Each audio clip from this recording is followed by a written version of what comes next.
এয়া হৈছে চতিয়াৰ ভোলাগড়ি অঞ্চলৰ কিছু মুহূৰ্ত আগে নিৰঞ্জনে এইদৰে এটা প্ৰকাণ্ড মুচুৰা উদ্ধাৰ কৰিছে আৰু এই মুচুৰাটো আচলতে এঘৰ গৃহস্থৰ যি চৌহদত এটা গাঁতত আবদ্ধ হৈ আছিল আৰু অঞ্চলটোত এই সাপটোৱে এক সন্ত্ৰাসৰ সৃষ্টি কৰি আহিছিলে আৰু সেইবাবে নিৰঞ্জনক খবৰ দিয়া হৈছিল আৰু তাৰ পিছতেই নিৰঞ্জন উক্ত স্থানত উপস্থিত হৈ এই সাপটো কিছু মুহূৰ্ত আগে উদ্ধাৰ কৰিছে আৰু এয়া নিৰঞ্জন এইটো প্ৰকাণ্ড প্ৰকাণ্ড আপোনাৰ যোৱাকালি এনেকুৱা এটা ধৰিছিলোঁ আমি প্ৰকাণ্ড মুচুৰাগম এইটো সোমাই আছিলে ঘৰৰ আপোনাৰ কিনাৰতে তাৰ তেখেতলোকে ফোন কৰিলে আহি পেলাই চালোঁ ফেটি বুলি কৈছিলে প্ৰথমতে আহি চালোঁ মুচুৰাগমহে ওলালে আৰু এইদৰে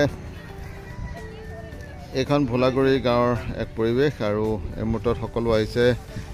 এই সাপটো আচলতে প্ৰত্যক্ষ কৰিবলৈ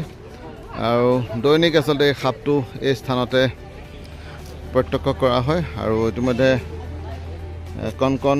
শিশু আছে এই অঞ্চলটিত আৰু নিৰঞ্জনক খবৰ দিয়া হৈছিল আৰু তাৰপিছতেই এই সাপটো ইয়াৰ পৰা উদ্ধাৰ কৰি এতিয়া